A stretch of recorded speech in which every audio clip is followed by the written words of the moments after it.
샬롬. 자, 말씀 묵상 Q&A 시간입니다.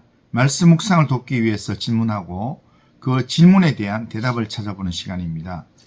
오늘 본문은 창세기 43장 16절에서 34절 말씀 중에서 질문하고 대답을 찾아보겠습니다. 첫 번째 질문입니다. 16절에서 요셉이 그의 형들이 베냐민과 함께 애굽에 온 것을 보고서 자기 집으로 이들을 인도하여 들고자 했던 이유가 무엇인가? 라는 질문입니다. 요셉은 막내 동생 베냐민이 형들과 함께 온 것을 확인하자마자 자기 집의 청지기에게 이들을 집으로 안내하고 식사를 준비하라고 지시합니다.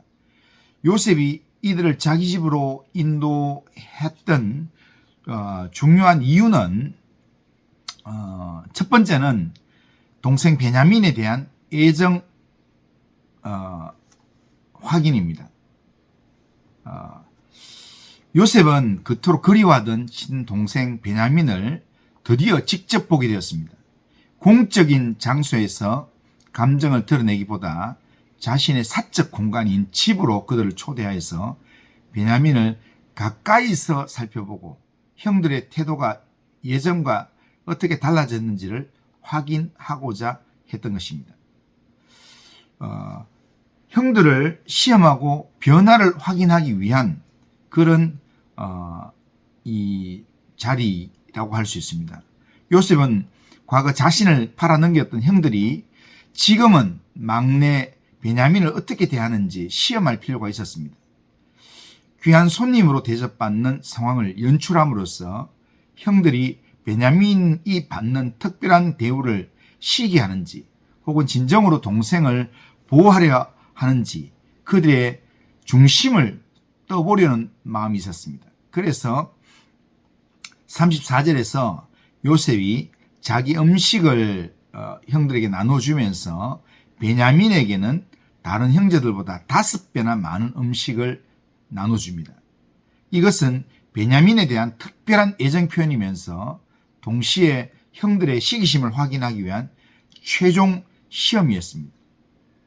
성경 주석가들에 따르면 당시 애굽이나 고대 근동에서 숫자 5는 완전함, 특별함을 상징하는 의미가 있었습니다.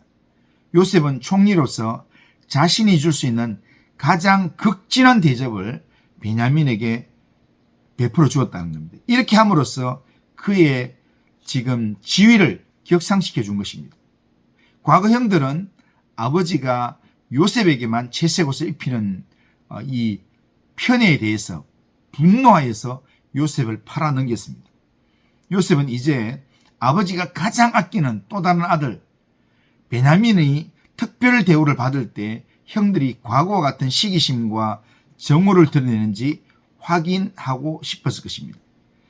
다시 말하면 형들이 과거의 잘못을 뉘우치고 변화되었는지 확인하기 위한 것으로 이를 행했을 것입니다.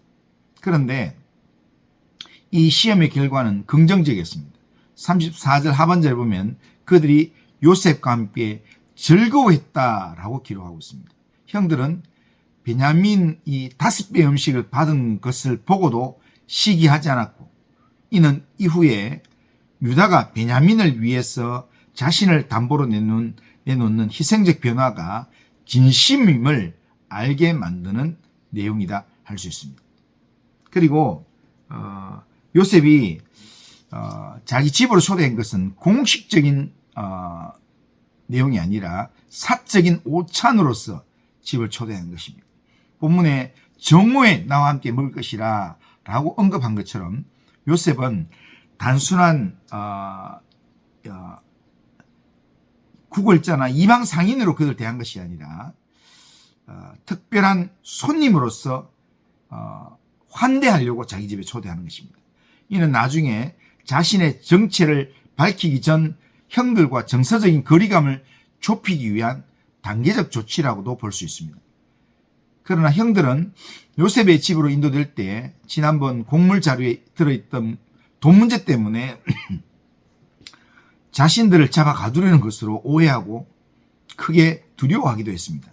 하지만 요셉의 진짜 의도는 두려움을 줄이는 것이 아니라 화해와 회복을 위한 준비 차원의 초대였다라고 볼 수 있습니다. 자, 두 번째 질문입니다. 16절 이하에서 요셉이 베냐민과 함께 애굽에 온 형들을 보고도 자기 정체를 밝히지 않았습니다. 자기 정체를 밝히지 않은 이유가 무엇일까요? 요셉이 베냐민을 보고도 즉시 자기 정체를 밝히지 않고 집으로 인도하여서 시험을 이어간 데는 치밀한 의도와 신학적 배경이 담겨 있다 할 수 있습니다. 크게 세 가지 관점에서 그 이유를 생각해 보면, 첫째는 형들의 진실한 회개를 확인하기 위한 과정입니다. 요셉에게 가장 중요한 것은 단순히 형들을 만나는 게 아니라 그들이 과거의 죄악, 동생을 판 일에 대해서 완전히 돌이켰는가를 확인하는 것이었습니다. 만약 정체를 바로 밝혔다면 형들은 두려움 때문에 굴복했을 뿐 내면의 변화를 증명할 기회를 얻지 못했을 것입니다. 요셉은 베냐민을 편애하는 상황을 연출함으로써 형들이 과거처럼 시기 질투에 사로잡혀 동생을 버릴지 아니면 동생을 위해서 희생할지를 끝까지 지켜보려 했던 것입니다. 두 번째는 하나님의 섭리와 예언의 성취입니다. 창세기 37장에서 요셉이 꾸었던 꿈, 형제들의 고식단이 자기에게 절하는 꿈, 이 꿈이 온전히 이루어지기 위해서는 형들이 요셉 앞에 자발적으로 엎드리는 과정이 필요했습니다. 요셉은 자신의 감정을 억제하면서 31절에 보면 그 정을 억제하지 못하여 얼굴을 씻고 나왔다 이렇게 했는데, 하나님의 계획이 완성될 때까지 신중하게 행동했습니다.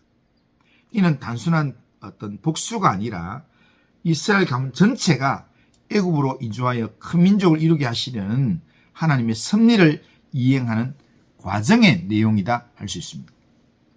세 번째는 가족의 완전한 연합을 위한 준비 차원에서 지금 요셉이 이렇게 하는 것입니다. 요셉은 형들뿐 아니라 아버지 야곱의 안위와 집안 전체 상황을 정확히 파악해야만 했습니다. 베냐민이 무사히 온 것을 확인한 후에도 형들이 베냐민에 대한 태도를 통해서 아버지에 대한 그들의 마음까지 간접적으로 살폈습니다.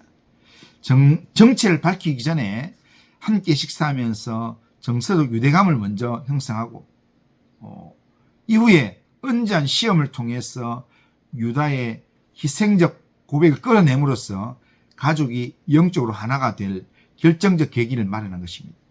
요셉은 자기의 정체를 밝히기 전 지금 단계를 밟고 있습니다. 첫 번째 단계는 정탐꾼으로 오해하고 형들을 엄하게 다루고 감옥에 가둡니다. 이것은 과거의 잘못을 기억나게 만드는 겁니다. 두 번째 단계는 베냐민을 환대하고 베냐민에게 5배의 음식을 줌으로써 이것은 형들의 시기심 유무를 확인하는 단계입니다. 세 번째 단계는 은잔 사건의 단계입니다. 베냐민을 종으로 삼으려 했습니다. 이것은 형들의 희생정신, 회개의 마음을 최종적으로 시험하는 단계라 할 수 있습니다. 결국 요셉은 이 모든 과정을 거친 후에 유다가 베냐민을 대신해 종이 되겠다고 나서는 자기 희생을 보고 나서야 비로소 울음을 터뜨리며 자기 정체를 공개하게 됩니다.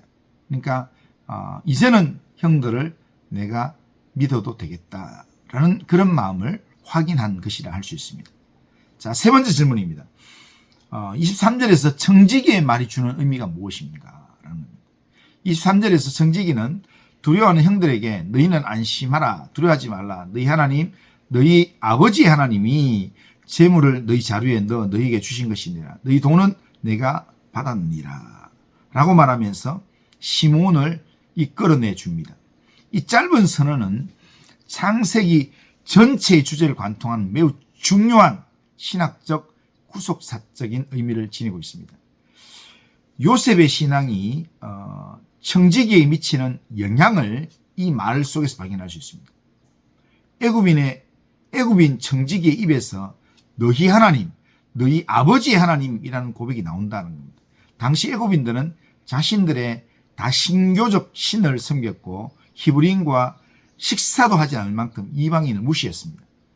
그런 애굽인 관리가 히브리 선조들의 하나님, 야곱과 이삭과 아브라함의 하나님을 공식적으로 인정하면서 하나님의 주권을 말한다는 것, 이것은 요셉이 평소 자신의 가정과 삶 속에서 하나님의 살아계심을 얼마나 신실하게 증거했는지를 보여줍니다.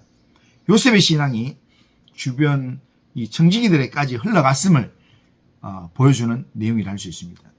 그리고 이 청지기의 입에서 이렇게 말하는 것은 우연을 하나님의 섭리로 해석하는 그런 내용이라 할 수 있습니다. 형제들은 자루에서 돈이 다시 나온 것을 보고 하나님이 어찌 우리에게 이런 일을 행하셨는가 라면서 이를 자신들의 죄에 대한 하나님의 심판과 저주로 생각하고 두려워했습니다. 하지만 청지기는 그 돈이 도둑질이나 실수가 아니라 너희 하나님이 너희에게 선물로 주신 것이다 라고 재해석을 해줍니다. 인간의 눈에는 이해할 수 없는 두려운 사건, 이 자루 속에 있는 돈의 이 내용이 실제로는 하나님의 선하신 주권과 돌보심 속에서 일어난 일임을 이방인의 입을 통해서 읽어주시는 내용이다 할 수 있습니다. 그리고 너희 돈은 내가 받았느니라 라는 말은 은혜와 대속의 원리를 보여주는 것입니다. 이 구절은 구속사적으로 매우 깊은 의미를 지닙니다. 형제들은 분명 곡식을 가져갔고 그들의 자루에는 돈이 그대로 남아 있었습니다. 애굽의 법대로 하면 이들은 대가를 지불하지 않은 범죄자, 도둑들입니다. 그러나 청지기는 너희 돈은 이미 내가 받았다. 이미 나에게 청산되었다라고 선언합니다. 실제로 요셉이 그 대가를 대신 치렀을 것이다 라는 것으로 우리가 생각해 볼 수 있습니다. 실제로 요셉이 대신 치렀다거나 면제해 주었다라는 이것은 아무런 대가를 지불하지 않고도 죄와 벌에서 자유케 되는 은혜와 누군가가 대가를 대신 지불해 주어서 죄 없다함을 얻는 대속의 원리를 예표하는 그런 내용이다 할 수 있습니다. 형제들은 자신도 모르는 사이에 이미 용서와 은혜의 영역 안에 들어와 있었던 것입니다. 그리고 또 한 가지 의미는 형제들의 죄책감 치유와 안심의 의미입니다. 청지기는 가장 먼저 하는 말이 너희는 안심하라, 두려워하지 말라 합니다. 여기 안심하라 이 말이 히브리어로 샬롬입니다. 형제들은 20년 전 요셉을 판 죄책감 때문에 늘 두려움과 불안 속에 살고 있었습니다. 애굽에서 겪는 모든 고난을 자신들의 죄에 대한 대가로 여겼습니다. 하나님은 요셉의 정체가 밝혀지기 전에 청지기의 입술을 통해서 그들의 오랜 두려움을 가라앉히시고 영적인 샬롬을 먼저 선물하십니다. 갇혀있던 시몬이 무사히 돌아온 것은 이 평안이 실제임을 보여주는 증거라고 할 수 있습니다. 왜냐하면 요약하자면 23절에서 청지기의 말은 형제들이 느끼는 심판의 두려움을 하나님의 은혜와 섭리로 바꿔주는 전환점이라 할 수 있습니다. 너희 죄의 대가는 이미 지불되었으니 두려워하지 말라. 이 선언은 훗날 예수 그리스도를 통해서 우리에게 주어지는 복음의 메시지와 닮아 있습니다. 오늘도 우리의 삶 가운데서 우리가 불안해하고 염려하고 그렇게 하나님 앞에 두려움과 떨림으로 나아갈 때 하나님 앞에 우리의 마음을 내려놓으면 주님은 우리에게 너희 죄의 대가는 이미 지불되었으니 두려워하지 마라. 안심하라. 샬롬. 그렇게 주님은 우리에게 선언해 주실 줄 믿습니다. 그런 믿음 안에서 예수님 안에서 주님 주시는 평안을 누리는 샬롬을 누리는 이 하루를 살 수 있길 바랍니다. 오늘 여기까지 하겠습니다. 이상으로 말씀 묵상 Q&A 시간을 모두 마치겠습니다. 오늘도 즐거운 하루 되시고 말씀이 인도하는 삶을 살아가는 모든 성도님들 되시길 바랍니다. 축복합니다.